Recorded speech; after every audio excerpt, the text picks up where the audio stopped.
Sugar, gas ట్రబుల్కి నాగముష్టి వేరు. Night పూట నీళ్ళల్లో నానపెట్టేసి ఇలా నైట్ అంతా తెల్లా తీసి పరిగడుపున 3 చెంచాలు నీళ్ళు తాగితే చాలు. అలా 15 రోజులు చేస్తే ఇది అంటే ఏంటండి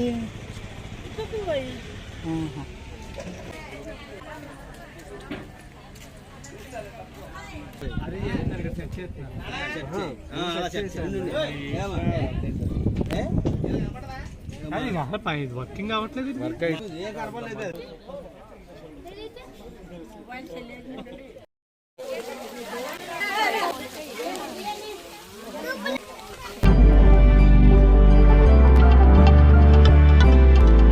హాయ్ ఫ్రెండ్స్, ఇది మనం శ్రీశైలంలో డే 2. లాస్ట్ వీడియోలో చెంచులక్ష్మి ట్రైబల్ మ్యూజియం చూసాం కదా. అక్కడి నుంచి శ్రీశైలం శిఖరం వైపుగా చూడవలసిన ప్రదేశాల గురించి నేను మీకు ఈ వీడియోలో చూపిస్తాను. శ్రీశైలం నుంచి శిఖరం చేరుకోవడానికి 10 కిలోమీటర్లు ఉంటుంది. ఈ మార్గంలో చూడవలసిన ప్రదేశాలు వచ్చేసి ముందుగా సాక్షి గణపతి, పాలధార పంచదార, అటకేశ్వరం, లలితాదేవి పీఠం, శ్రీశైల శిఖరం. ఈ 5 ప్రదేశాలు దర్శించుకోవడానికి ఆటో అతను వచ్చేసి 100 రూపీస్ ఛార్జ్ చేస్తాడు మనిషికి వచ్చేసి. ఇంకా బార్గెన్ చేస్తే 80కి కూడా రావచ్చు. మేము ఆటో మీద వెళ్ళాము. ఈ 5 టెంపుల్స్ కాక ఇంకో టెంపుల్ కూడా ఉంది, అది కూడా ఆటో అతను చూపిస్తాడు. అది మెయిన్ గుడి దగ్గరే ఉంటుంది. అది మీకు రాబోయే వీడియోలో నేను మీకు చూపిస్తాను. ఇదే సాక్షి గణపతి ఆలయం. శ్రీశైల మహాక్షేత్రంలో భక్తులందరూ దర్శించుకున్నట్టు కైలాసం వద్ద శివుడి దగ్గర సాక్ష్యం చెప్తాడు గనక ఈ స్వామిని సాక్షి గణపతిగా పిలుస్తారనమాట. అక్కడ వారు నంది సర్కిల్ నుంచి సాక్షి గణపతి ఆలయం 2 కిలోమీటర్స్ దూరంలో. ఆలయం దగ్గరే ఒక ఆవిడ నేరేడు పళ్ళు అలాగే ఫ్రూట్స్ అవన్నీ అమ్ముతున్నారు. ఇక్కడ మీకు ఒకటి కనపడుతుంది కదా, దీని పేరు వచ్చేసి భూచక్ర గడ్డ అని అక్కడ వారు పిలుస్తారు. ఇది నేను ఎప్పుడూ తినలేదు, నేను ఫస్ట్ టైం టేస్ట్ చేశాను. వాళ్ళు అలా కోసి దానిపైన వచ్చేసి పంచదార అవన్నీ వేస్తారనమాట. టేస్ట్ కూడా పర్లేదు, బాగానే ఉంది.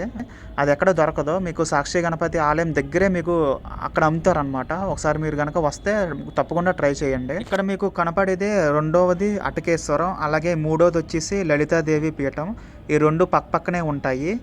పాలధార పంచదార ఆపోజిట్ రోడ్లోనే మీకు 1/2 కిలోమీటర్ల దూరం లోపలికంటా వెళ్తే మీకు ఈ 2 మనం చూడొచ్చు. ఎదురుగుండా కనపడేది అటకేశ్వరం. చాలా మంది అటకేశ్వరం అంటారు, దీని అసలు పేరు వచ్చేసి అటకేశ్వరుడిగా పిలుస్తారు. అంటే దీని వెనక ఒక స్టోరీ ఉంటుంది, అది నేను మీకు తర్వాత షేర్ చేసుకుంటాను. ఆ కొండనే బదులు కొట్టినప్పుడు ఆ కొండ పెంకు పైన మీకు శివుడు అనేది ప్రత్యక్షం అవుతారనమాట. ఆ కొండ పెంకును వచ్చేసి అటిక అని పిలుస్తారు. కాలక్రమాన అటకేశ్వరుడుగా అని పిలుస్తారు. అది నేను మీకు తర్వాత షేర్ చేసుకుంటాను, ఒక వీడియో చేస్తాను. ఈ లలితాదేవి పీఠం దగ్గరే యాగాలు యజ్ఞాలు జరుగుతూ ఉంటాయి అనమాట. సుబ్రహ్మణ్య స్వామి గుడి కనపడింది కదా, దాని పక్కనే అవి జరుగుతూ ఉంటాయి. ప్రస్తుతం 3 కంప్లీట్ అయ్యింది. తర్వాత వచ్చేసి పాలధార పంచదార. సాక్షి గణపతి ఆలయం నుంచి పాలధార పంచదార వెళ్ళటానికి 1.5 కిలోమీటర్ల దూరంలో ఉంటుంది. ఇక్కడ మీకు మెట్ల మార్గం అనమాట, 147 మెట్లు ఉంటుంది. అక్కడి నుంచి దిగి కిందకంట వెళ్ళాలి. కొంచెం చూసుకొని నడవండి, కొంచెం స్లిప్ అయ్యే అవకాశం ఉంటుంది. వర్షాకాలంలో కనుక వస్తే కొంచెం జాగ్రత్తగా వెళ్ళండి.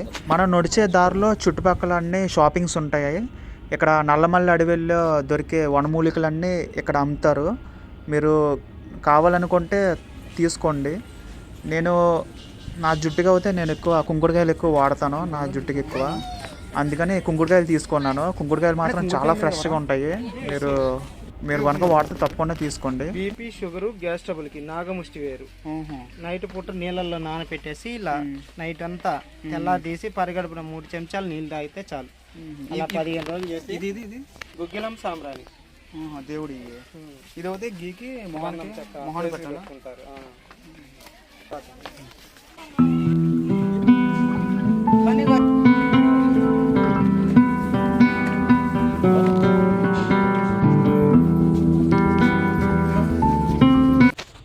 చూసారు కదండి, ఇక్కడన్నీ చాలా మూలికలు, ఇక్కడ రుద్రాక్షలు, శంఖాలు, ఇంకా చాలా ఐటమ్స్ ఉన్నాయి.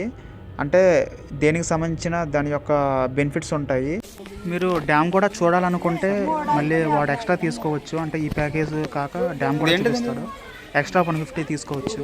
కిందకి దిగి కొలిది షాపింగ్స్ ఉంటాయి, మీకు కావాలనుకుంటే తీసుకోవచ్చు, లేకపోతే లేదు, అది మీ ఇష్టం.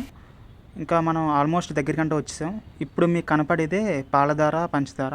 ఈ ప్రదేశంలో ఆది శంకరాచార్యుల వారు ఎక్కడే తపస్సు చేశారు, మీకు ఎదురుగుండా కనపడుతుంది కదా ఇక్కడే. అలాగే శివానంద లహరి రచించారనమాట. ఇక్కడ ఎక్కడి నుంచి వస్తున్నాయో అనేది ఎవరికి తెలియదు. పైనుంచి నీళ్లు పడుతున్నాయి కదా, ఎక్కడో కొండల నుంచి నీళ్లు పడుతున్నాయి. ఇక్కడ కనపడుతుంది కదా, ఎడం వైపు వచ్చేసి పంచదార, కుడివైపు దగ్గర ఉన్నది పాలధార. సంస్కృతంలో పాలము అంటే నుదురు, అంటే పురాణాల ప్రకారం శివుడు నుదుడిపై నుంచి ఆ నీరు వస్తున్నాయి కాబట్టి కాలక్రమంగా పాలధార అని పేరు మారింది. అలాగే పంచదార, పంచదార అంటే పంచ అంటే ఐదు చోట్ల నుంచి నీళ్లు వస్తున్నాయి. ఎక్కడి నుంచి వస్తున్నాయి కూడా ఇప్పటికీ ఎవరికి తెలియదు కాబట్టి పంచదారగా పేరు మారింది. ఇక్కడ నీళ్ళు తాగాను, చాలా తీయగా ఉన్నాయి. మీరు కనుక వస్తే తప్పకుండా త్రాగండి. ఈ నీళ్ళు త్రాగితే చాలా ప్రయోజనాలు ఉన్నాయని అక్కడ వారు చెప్తున్నారు. ఈ నీళ్ళు త్రాగడం వల్ల ఆరోగ్యానికి చాలా మంచిదని చెప్తున్నారు. ఇక్కడ మీకు కనపడేది ఇదంతా ఎంట్రన్స్. ఎకలాజికల్ పిరమిడ్ అనే బోర్డు చూశారు కదా, ఇదంతా ఎంట్రన్స్. అంటే పాలధార పంచదార లోపలికి వెళ్ళటానికి స్టార్టింగ్ ఎంట్రన్స్. ఇక్కడ మీకు స్టార్టింగ్ ఇది మీకు ఎదురుగుండా ఒకటి కనపడుతుంది కదా, అది వచ్చేసి ఎందగడ మనం చూసాం కదా, అక్కడ నుంచి 1/2 కిలోమీటర్స్ దూరం లోపలికంటా వెళ్తే అటకేశ్వరం, అలాగే శక్తి పీఠం, లలితాదేవి శక్తి పీఠం చూశారు కదా, అదంతా అనమాట ఇప్పుడు దాకా. ఇక్కడతో 4వది కంప్లీట్ అయింది. పాలధార పంచదార ఇప్పటిదాకా చూశారు కదా. స్టార్టింగ్ వచ్చేసి మనం సాక్షి గణపతి, లలితాదేవి శక్తిపీఠం, అలాగే అటకేశ్వరం. 4వది వచ్చేసి పాలధార పంచదార. ఇప్పుడు మనం చూడబోయేది శిఖరం అన్నమాట. శిఖరం వైపుగా మనం వెళ్తున్నాము. ఇది వచ్చేసి 5వది. ఇంకోటి 6వది కూడా చూపిస్తారు ఆటో వాళ్ళు, అది వీరభద్రుడు స్వామి టెంపుల్. అది నేను మీకు తర్వాత వీడియోలో నేను మీకు చూపిస్తాను. ఇప్పుడు మనం 5వది చూస్తున్నాము. ఈ 5వది వెళ్ళే దారిలోనే మీకు ఇక్కడ ఒకటి ఉంటుంది, అంటే ఇష్టకామేశ్వరి గుడి ఒకటి. అది లోపలికంట వెళ్ళాలి, అది అడవిలో నుంచి లోపలికంట వెళ్ళాలి, జీప్స్ ఉంటాయి. అది నేను మీకు ఒక వీడియో చేస్తాను, అది మాత్రం చాలా బాగుంటుంది. అంటే అక్కడ టికెట్స్ తీసుకొచ్చు అనమాట. అక్కడ వెళ్తాం కదా, వెళ్ళే దారిలో అక్కడ టికెట్స్ తీసుకొచ్చు. అక్కడ చాలా రష్ ఉంటుంది. 1 డే ముందర కానీ లేకపోతే ఆన్లైన్లో కానీ మనం ముందుగానే బుక్ చేసుకోవాలి. అది నేను మీకు నెక్స్ట్ వీడియోలో నేను మీకు చూపిస్తాను. ఇప్పుడు మనం శిఖరం వెళ్తున్నాము. శిఖరం వెళ్ళాలంటే మెట్ల మార్గంలో వెళ్ళాలి. కిందంతా పార్కింగ్ ఏరియా, మనం పైకంటా వెళ్ళి నడుచుకుంటూ వెళ్ళాలి.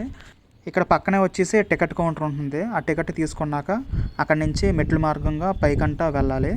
పైన ఆ శిఖరం ఫస్ట్ మనం దర్శించుకున్నాక తర్వాత కిందకి రాగానే శిఖరేశ్వరుడు ఆలయం ఉంటుంది. తర్వాత ఈ కింద మనం దర్శించుకోవాలన్నమాట. స్టార్టింగ్ పైన, తర్వాత వచ్చేసి కింద దర్శించుకోవాలి. ఇదంతా పార్కింగ్ ఏరియా. ఈ ప్లేస్ మాత్రం చాలా అద్భుతంగా ఉంది. సముద్ర మట్టానికి 2530 అడుగుల ఎత్తులో ఉంది.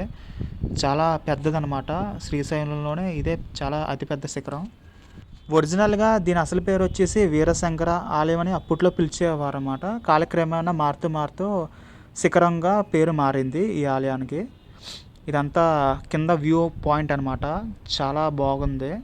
ఇక్కడ నుంచి పైకంట వెళ్ళాలి. పైకంట కొంచెం స్టెప్స్ నడుచుకుంటూ వెళ్ళాలి. ఇక్కడ చూస్తున్నారు కదా బయట, మీకు చాలా బాగుంది. నా లక్ ఏంటంటే పొగ మంచులాగా అలా లేదు. ఇక్కడంతా వ్యూ పాయింట్ మాత్రం చాలా బాగుంది. అటువైపు ఒక బిల్డింగ్ ఉంది కదా, అటువైపు ఎక్కినా సరే మీకు చాలా క్లియర్గా కనపడుతుంది మీకు బయట మొత్తం వ్యూ.